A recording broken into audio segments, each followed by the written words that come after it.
Videos देखने के लिए सब्सक्राइब करें जनसत्ता.com, बेल आइकन दबाकर पाएं लेटेस्ट नोटिफिकेशंस। नमस्कार, जनसत्ता में आपका स्वागत है। उत्तर प्रदेश के पहले चरण की वोटिंग 10 फरवरी को होगी। इस फेज में यूपी की गन्ना बेल्ट यानी कि पश्चिमी यूपी में वोट डाले जाएंगे। ये वो इलाका है जहां किसान आंदोलन का असर सबसे ज्यादा रहा है। 2017 में यहां ज्यादा सीटें बीजेपी जीती थी, लेकिन इस बार कहानी बदली हुई है।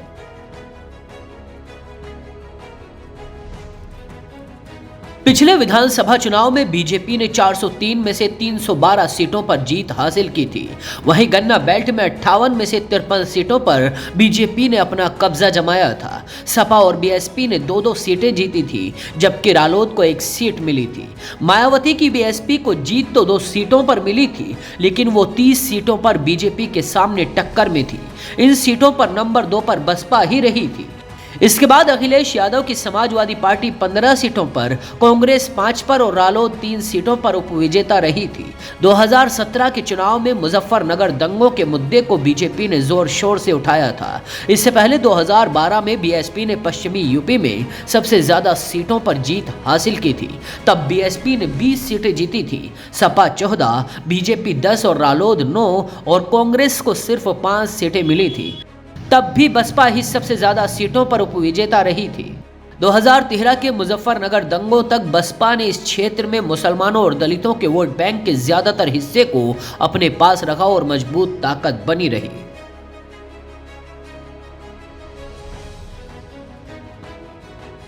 मुजफ्फरनगर दंगों के बाद आरएलडी का बेस वोट यानी जाट भी बीजेपी के साथ हो गया था, लेकिन किसान आंदोलन के बाद आरएलडी ने अपने खोए हुए जनाधार को वापस पाया है। बीजेपी पिछली बार की तरह यहां मजबूत नहीं मानी जा रही है, इसीलिए हर पार्टी किसानों को लुभाने की पूरी कोशिश कर रही है।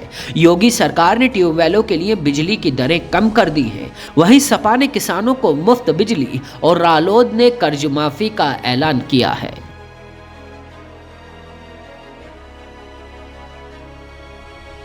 उधर चुनाव आयोग के तारीखों के ऐलान से पहले ही योगी आदित्यनाथ ने 250 विधानसभा क्षेत्रों का दौरा कर लिया था। योगी समेत बीजेपी के बाकी नेताओं ने 399 से ज्यादा जनसभाओं और नुक्कड़ सभाओं को संबोधित किया है। पीएम मोदी 1 दर्जन से ज्यादा जिलों में दौरा कर चुके हैं।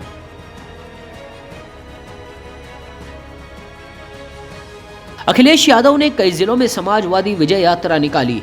उन्होंने कई जिलों में कई दर्जन सभाएं भी की, कई जिलों में बैठकें भी की। अखिलेश की यात्रा पश्चिमी यूपी के 2 दर्जन से ज्यादा जिलों से होकर गुजरी।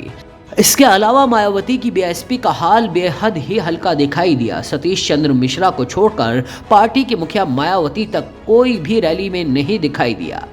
उधर कांग्रेस की महासचिव प्रियंका गांधी वाड्रा ने भी कई आयोजनों में हिस्सा लिया है। उनकी लड़की हूं लड़ सकती हूं मैराथन कई जिलों से होकर निकली है।